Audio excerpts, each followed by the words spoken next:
Olá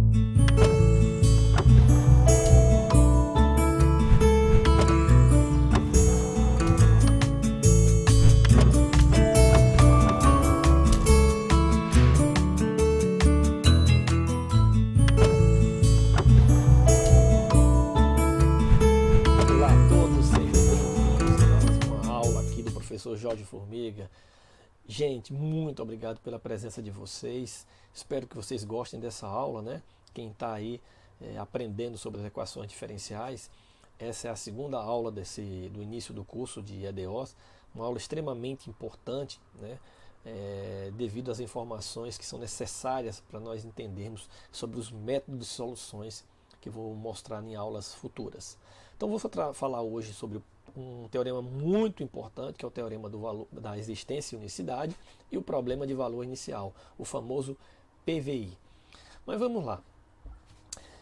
De uma forma geral, eu mostrei numa aula como é que você pode escrever sobre uma equação diferencial de ordem n, tá aí, através da equação 1. Observe que vocês têm termos aí, e quando você bate o olho numa equação, né, como essa, vou deixar uma dica aí, ficar atento aos termos que estão envolvidos. Então, note que a incógnita, descubra quem é a incógnita você vai perceber aqui através da derivada. Então, a nossa incógnita aqui é o y, e o y depende de x. Então, ele está aqui, ó, é a nossa incógnita, ok? Então, note que é uma equação diferencial porque está munido de somas, onde cada termo dessa soma tem um produto entre uma função e as derivadas. Não tem um produto entre a incógnita, que isso é importante, tá? Não pode ter um produto entre a incógnita e algo relacionado à incógnita. Aqui tem um produto entre uma função de x e uma incógnita. Então, por exemplo, não poderia ser y ao quadrado, que aí seria não linear, né? Aqui não poderia ser seno de y, que também seria não linear. Não poderia ter um produto de y multiplicando a sua respectiva derivada, também não pode. Então nós estamos tratando apenas de EDOs lineares. Então essa aqui é a forma geral da EDO linear. Então nós temos termos de x, funções de x, multiplicando por as derivadas das incógnitas. Pois bem, nós temos aí EDO de primeira ordem, né? Quando n for 1, se você olhar para cá, vai restar, deixa um momentinho, vai restar, né? Quando n for 1, resta apenas esses termos aqui. Não necessariamente isso aqui pode existir, né? Isso aqui pode ser 0, o que eu estou querendo dizer. Isso aqui pode ser 1, né? Isso aqui pode ser 0, mas tem que ter o termo da diferencial da incógnita aqui, para garantir que isso é uma equação diferencial, né? De ordem 2, nós temos aqui n igual a 2, então esses termos eles vão embora, né? Não, esse termo de ordem maior, ordem 3, ordem 4, fica apenas de ordem 2 e os mais baixos, né? Então 2, 1, né? E o 0, né? Então fica esse, ok? É esse de ordem 1 até o de ordem 2. Pois bem, então nós temos aqui, como eu disse anteriormente, não necessariamente esses termos podem existir. De uma forma bem rápida aqui, exemplo aqui em cima, eu posso pegar uma função y, né, linha 2 igual a exponencial de x, por exemplo. Então note que não tem isso aqui, ó. Só tem esses termos e esse termo. É uma equação diferencial de primeira ordem. De segunda ordem, posso colocar uma função de x, 2x, y duas linhas, menos sei lá, 1 sobre x, aqui, derivada primeira, posso colocar aqui no lugar dessa função mais um 3y, poderia ser 0 também, isso aqui pode ser 0, tá bom? Aí uma equação diferencial de segunda ordem. Só para a gente resgatar, então essa primeira parte foi recapitulando uma aula anterior, né, que eu falei sobre a ordem de uma derivada e o que vem a ser uma equação diferencial ordinária linear. Pois bem, quando nós falamos de equações diferenciais ordinárias, ou equações diferenciais do modo geral, nós estamos pensando na solução dela, né? Estamos querendo também identificar qual é o y que satisfaz a equação geral dela, né? Ou seja, quais os valores de y para que essa equação aqui seja bem satisfeita. Como eu peguei o exemplo anterior, de uma forma bem simples, y' igual a y, eu estou perguntando aqui, quem é o y, né? Quem é a solução, de tal forma que a derivada seja igual a ela mesma, a derivada dela seja igual a ela mesma. Ou seja, eu estou perguntando isso, quem é o y que satisfaz essa equação, ou seja, que ao colocar ela aqui e a derivada dela, essa diferença vai dar zero. Lá atrás, na infância de vocês, essa pergunta era feita de outra forma. Por exemplo, x menos 2 igual a zero. Né? Quem é o x que ao colocar nessa equação vai zerá-la? Ou seja, vai satisfazer essa igualdade aí. É a mesma coisa, só que aqui nós estamos tratando de derivadas. E ao falar de solução de uma equação diferencial, nós temos dois tipos de solução. Uma particular e uma geral, que eu vou tentar mostrar para vocês através de um exemplo. Né? Então o que é que eu tenho aqui? Eu tenho uma EDO, né? Uma EDO de primeira ordem, e estou dizendo, ó, quero achar a solução dela. Se eu integrar dos dois lados, eu vou obter isso aqui. Né? Integrando esse lado, eu vou ter y de x, integrando esse lado, integral da exponencial ela mesma, então fica 3 exponencial de x mais uma constante. Ou seja, eu tenho uma solução aqui que está bem definida para qualquer valor de x, onde c é uma constante pertencente aqui aos reais. Isso que acabamos de obter é a chamada de solução geral de uma EDO. Ficou claro? Então, ou seja, nós podemos atribuir aí qualquer valor de c. Ela vai estar bem definida. Então essa é a geral. Mas se eu atribuir os valores a essa constante, eu vou ter diferentes soluções. Para C0, para C1, para C2. Ou seja, cada solução dessa é uma chamada solução particular da minha solução geral. Então, está aí a diferença entre uma solução particular e uma solução geral. Que cada C desse, né, ao atribuído na solução geral, nos permite encontrar uma família de soluções. Né? Cada aí, para C0, eu tenho aqui é o gráfico da 3 exponencial de x, aqui é 3 exponencial de x mais 1, 3 exponencial de x mais 2 e assim por diante. Para cada valor de c que eu colocar, a curva, a solução, ela não muda a característica dela, apenas vai subir. Se eu colocar um c negativo, essa curva vem para baixo, né? Para um c menos 2, não, vem para cá. Só que o comportamento dela vai se manter. Né? De uma forma geral, a solução é uma função que está definida dentro do intervalo i, onde as suas derivadas também estão bem definidas nesse intervalo. Então, esse intervalo é um intervalo que é definido, que a gente avalia de tal forma que essas derivadas e a própria função estejam bem definidas ali dentro. Então, por exemplo, essa daqui de cima, essa solução aqui, é uma solução cujo domínio dela são todos os reais. Então, ou seja, ela é bem definida de menos infinito a infinito. Imagine um i. Se eu pegar um i aqui, por exemplo, de um i de tal forma que esteja contido dentro de menos 1 a 1, né? E note que esse menos 1 a 1 está contido de menos infinito a infinito. Ou seja, esse i está bem definido, né? Essa função está bem definida desse i. Um intervalo aí infinitesimal dentro desse domínio da solução aí.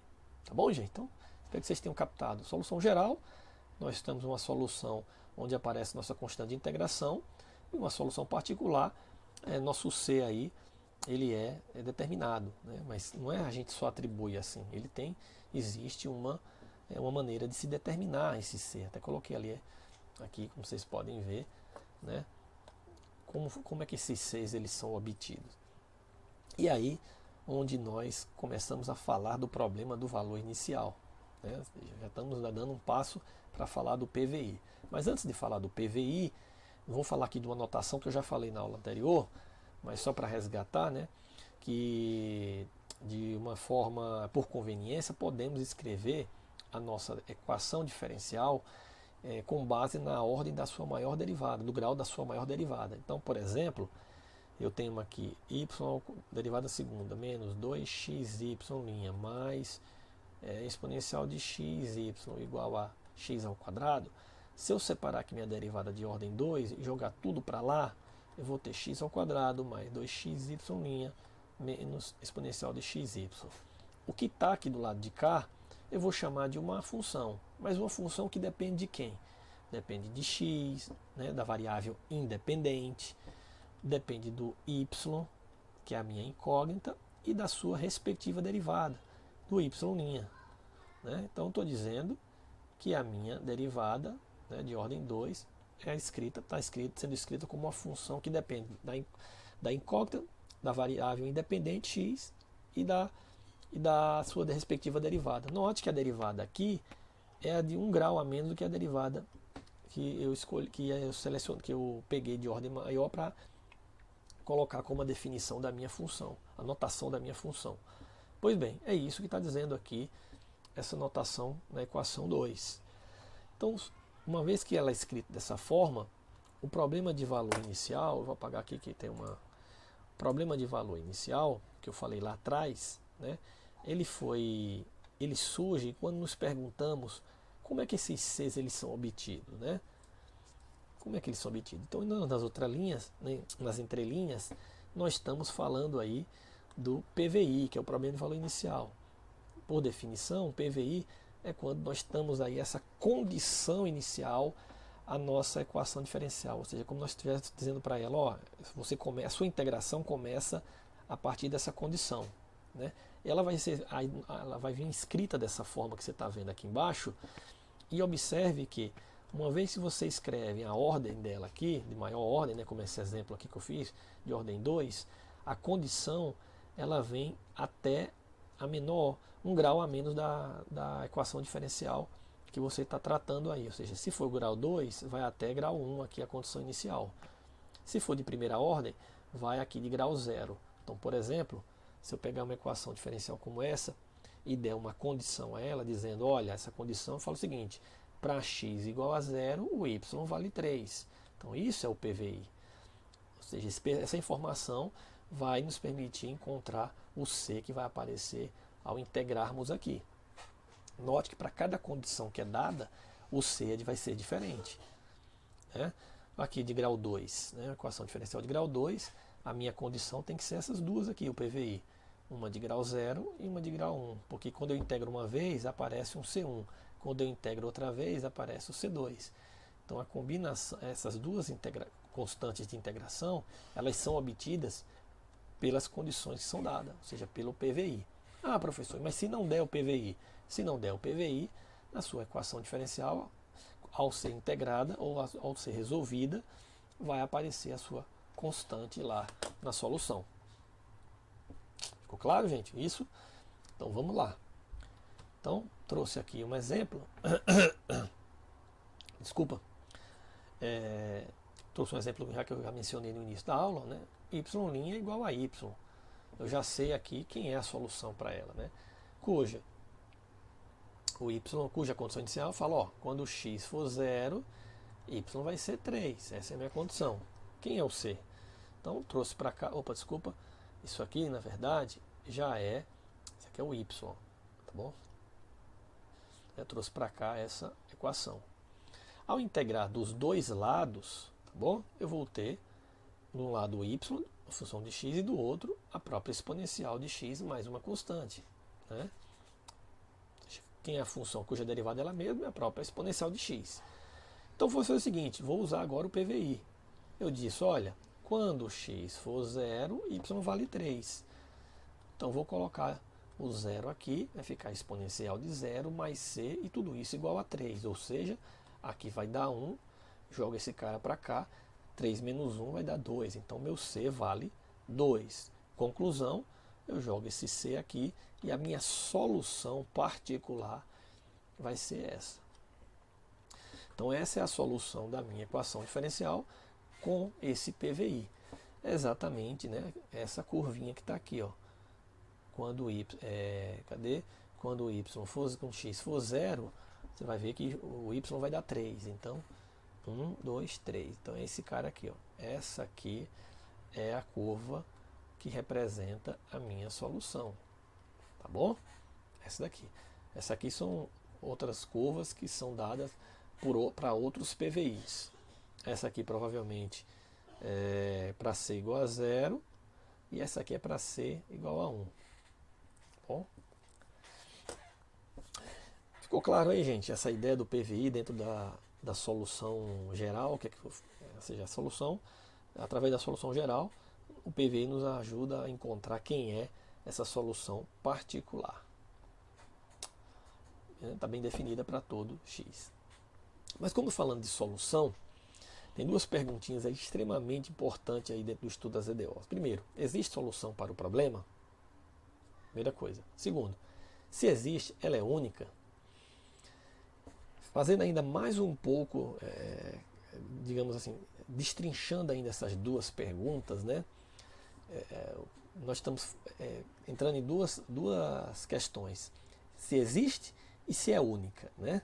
Então, ou seja, na questão da existência, como eu estou mostrando aí, nós pensamos, a equação diferencial, ao ser tratada, tem solução? Lembrando que, gente, é importante frisar aqui que nós estamos tratando aquela notação, né? Lembra que eu mostrei anteriormente? Tem solução, né? Qualquer curva, solução passa pelo ponto x0, y0, ou seja, PVI, passa pelo PVI, né? Aí vem a questão da unicidade.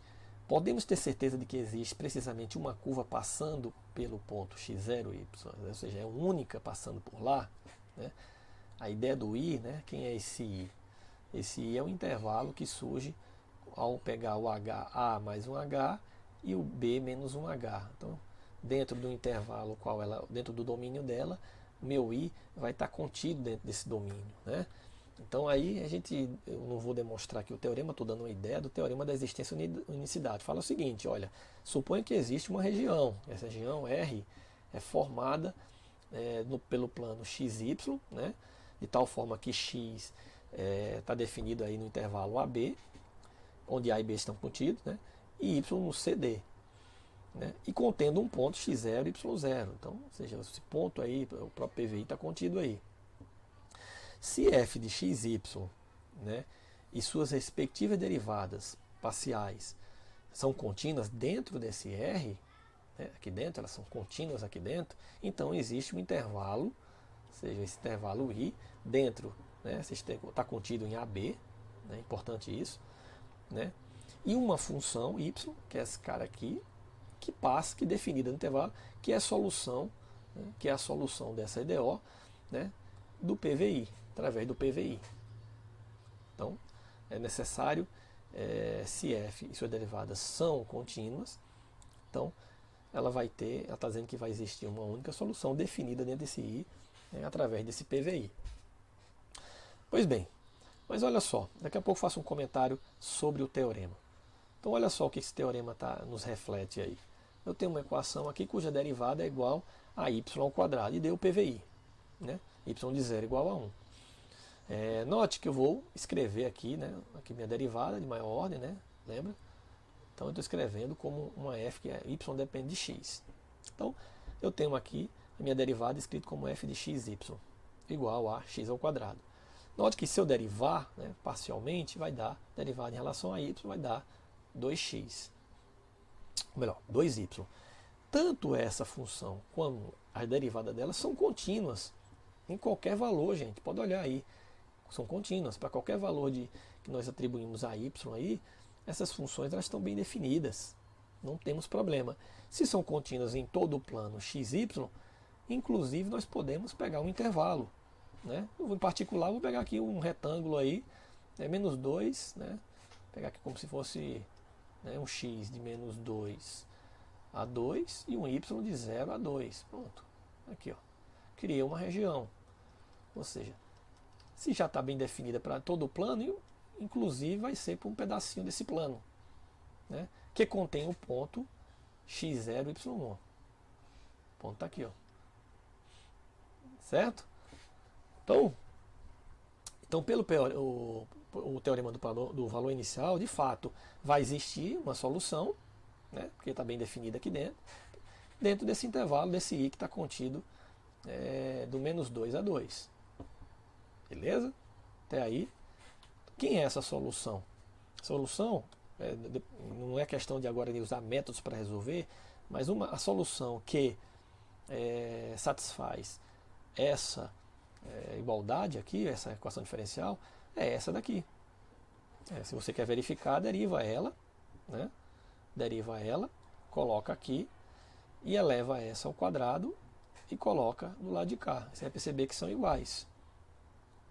Pois bem, como eu disse, ela está bem definida, né, dentro desse intervalo. Olha só, de menos 2 assim, ó. Ok? Olha o que acontece aqui, ó.